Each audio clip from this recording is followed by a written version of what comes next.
Bismillahirrahmanirrahim. Hello and welcome to Rahman Digital Production. This is lecture number 97th of physics. In today's lecture, we are going to discuss the detection of sound. We learned in the previous lecture how to produce sound. In today's lecture, we are going to discuss the detection of sound, and in this regard, we are first dealing with the human ear. The figure shows the structure of human ear. Now let's discuss that how the human ear can respond to incoming sound waves. First of all, I must tell you that there are three different parts of this ear structure. The first one is the external, outer ear. The second part is the middle ear, and the third part is the inner ear. So if I tell you that this area, tell this area, this is the outer ear, and this area is the middle ear, and this area is the inner ear. So there are three different sections. We will discuss each section. The incoming sound waves are coming, and it is received by the ear lobe, or it is also called pinna, which is this area, and through a small external auditory canal, which is also known as ear canal, of about 3 centimeter, passing this ear to the ear drum. This one is known as the eardrum, or it is also known as tympanic membrane. Now the compressions and rarefaction of the longitudinal sound waves cause the eardrum to vibrate. So this is producing vibration, and you know that until vibration is not produced, sound cannot be created. So after this vibration, the vibration of the eardrum are picked up by three bones in the middle ear, which act as a lever system for force and pressure amplification of about 25 times at the oval windows. Now, there are three different bones, then that is called the middle section of the ear. The pressure inside the compressions and rarefactions are received by these three bones, and they are amplifying that sound waves 25 times greater than the original sound. What happened after that? Oval there is an oval window here, and that air is transmitted to this. The amplified sound is transmitted to the oval window, and after that the vibration at the oval window set up pressure waves in the fluid of the inner ear housing the cochlea tube. Now this spiral tube is known as cochlea tube. So when the air passes through the oval window, there is a liquid and these waves are producing pressure and force inside the fluid. So, when pressure waves in the fluid of the inner ear housing, which is also known as cochlea tube, are produced inside the cochlea, then the pressure waves are picked up by sensory cells, which produce neural impulses that are carried by auditory nerves to the brain. A sound heard. So these are the auditory nerves which are shown in the blue, and after passing these spiral cochlea, then they are passed to the brain because this neural auditory nerves are connected to the brain directly. Whatever sound heard by the ear is transmitted to the brain, and the brain is then taking necessary action. The 3 centimeter ear canal causes our ear to be most sensitive to a frequency of 3000 hertz. Remember that it can hear, and that is very sensitive to the frequency of 3000 hertz. What is the range of frequencies that our human ear can detect? In other words, what is the range of audibility? So this is our next topic, that what is audibility. Now, the range of frequencies which a listener can hear is known as range of audibility or audible frequency range as well. The top and the bottom values of the range is known as the limit of audibility. So let us discuss audibility in greater detail. The word audibility comes from the word audible, which means can be heard. The range of frequencies which a listener can hear is known as the range of audibility, as I told you. Also, I told you the top and bottom values of the range are known as limits of audibility. What is that? For the human ear, the lower limit is approximately 20 hertz. So, the lower limit is 20 hertz and the upper limit is 20,000 hertz. This is the audibility range for human beings.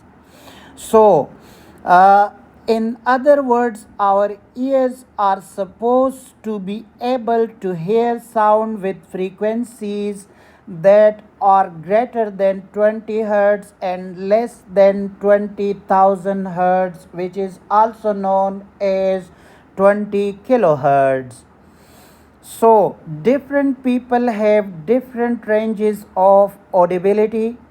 You might have noticed that people who are old in general cannot hear as well as people who are young.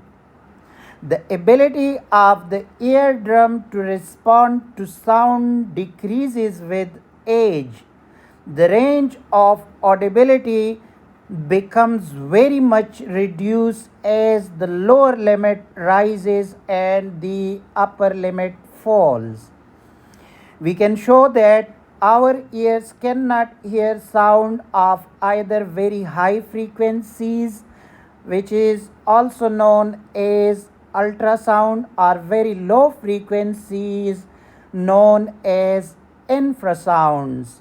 If you were to blow a dog whistle, your dog might respond with a bark, but you cannot hear the sound. This is because the sound produced is above upper limit of audibility of 20,000 hertz.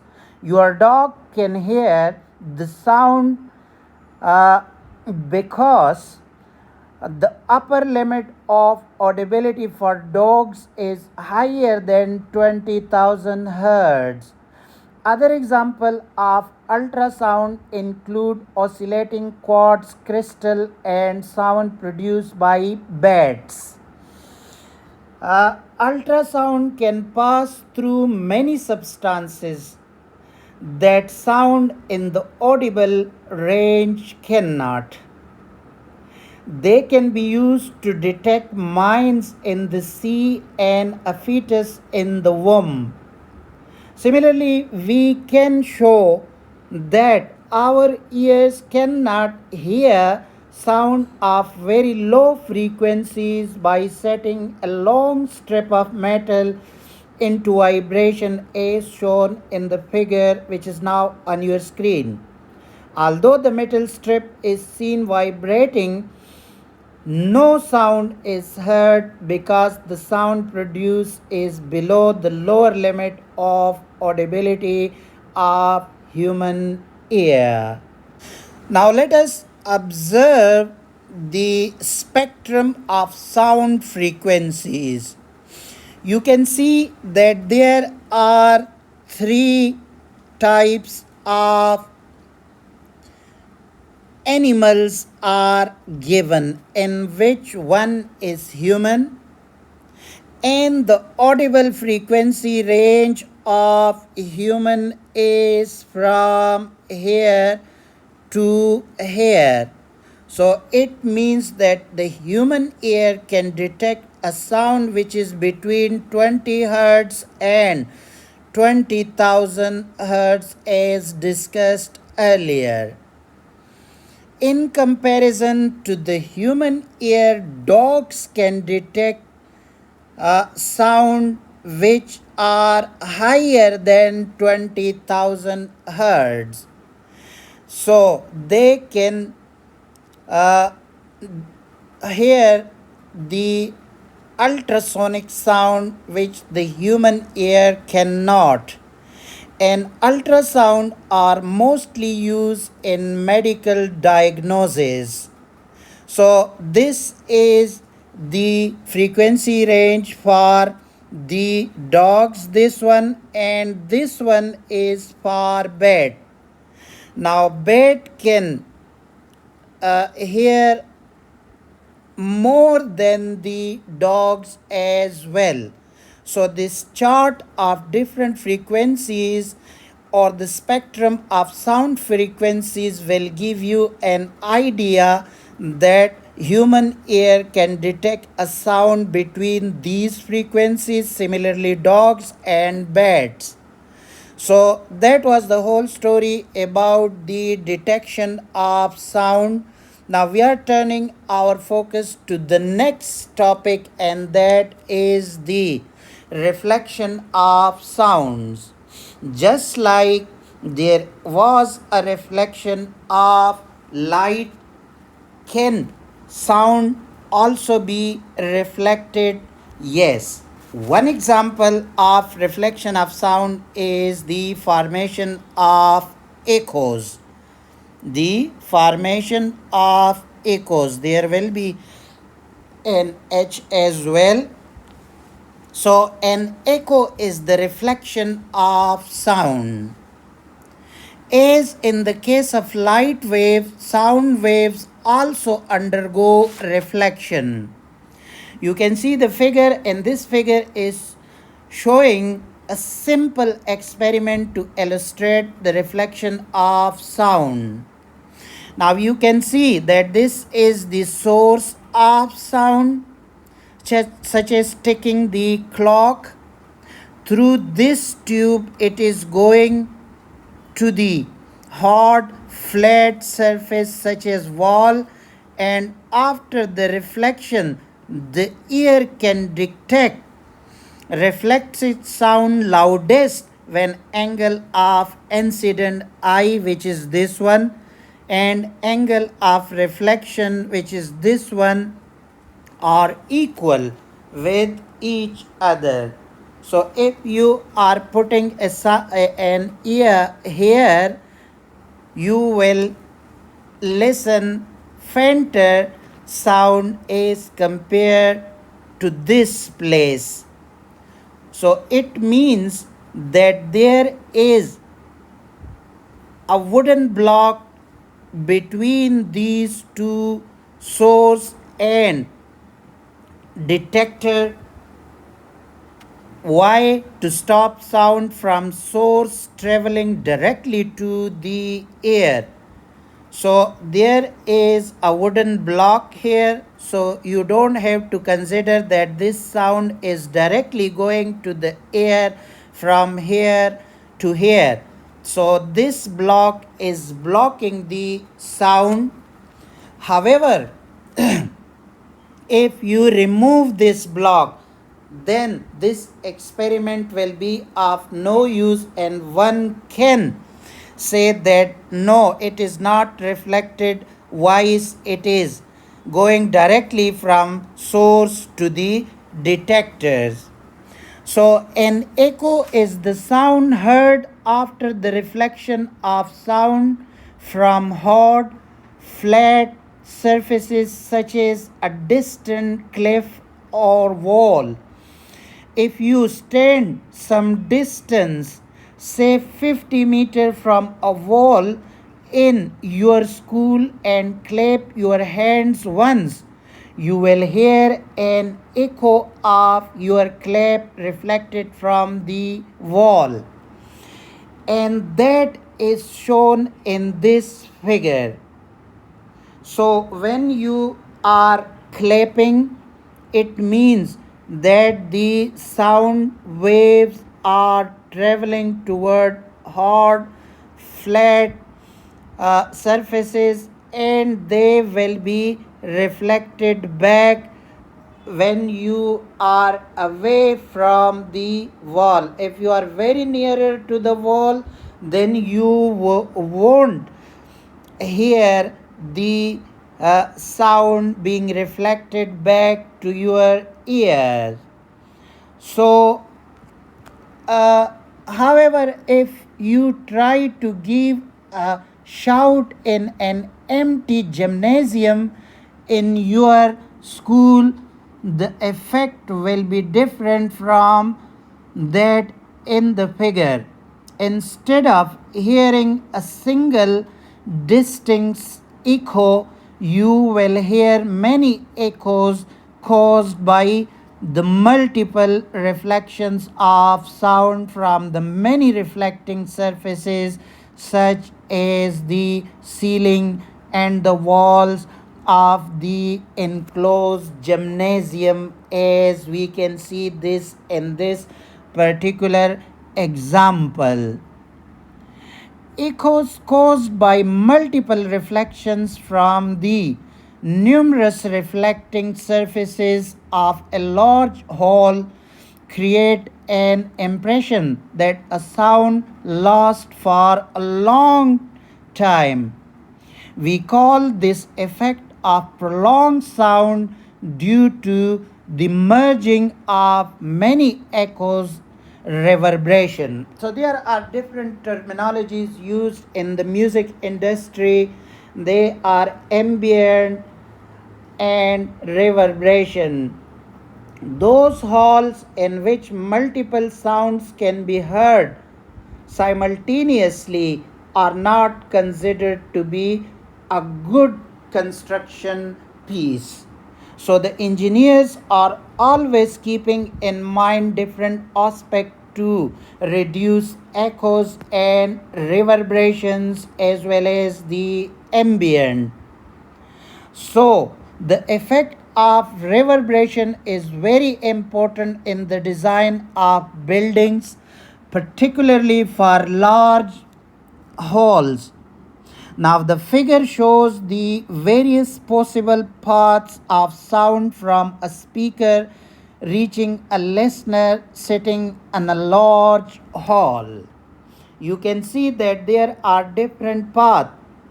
This is reflected and it is hearing. This will be reflected like this and this, so it will take longer time.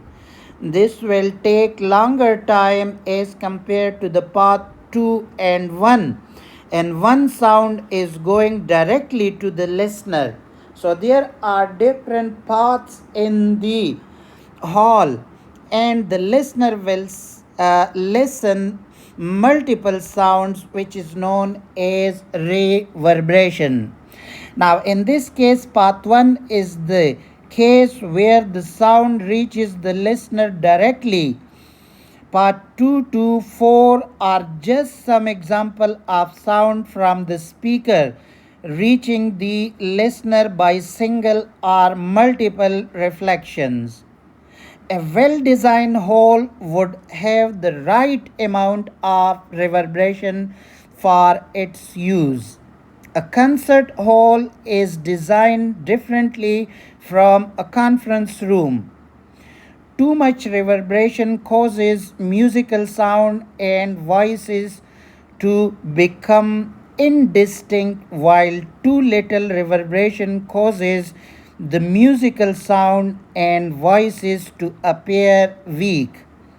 We cover reflecting wall to reduce this reverberation with sound absorbing materials such as polystyrene or curtains to control the quality of reflected sound waves. I saw these questions in many exams that describe the methods to reduce echoes reverberation.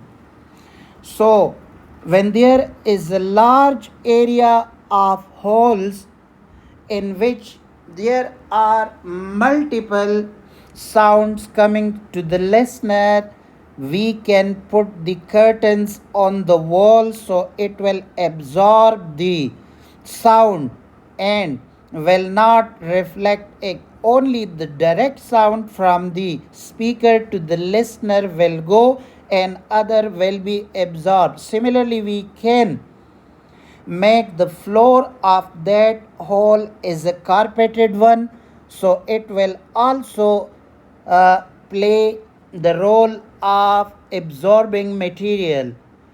And polystyrene is also used to control the quality of reflected sound waves. Now, what are the uses of sound waves? We will discuss that in tomorrow's lecture. For today, it is enough. Listen and see the video enthusiastically, and then, in case of any question, please contact me through the comments without any hesitation, and I will try my best to answer and clear your concept. Thank you very much for your time. Allah Hafiz.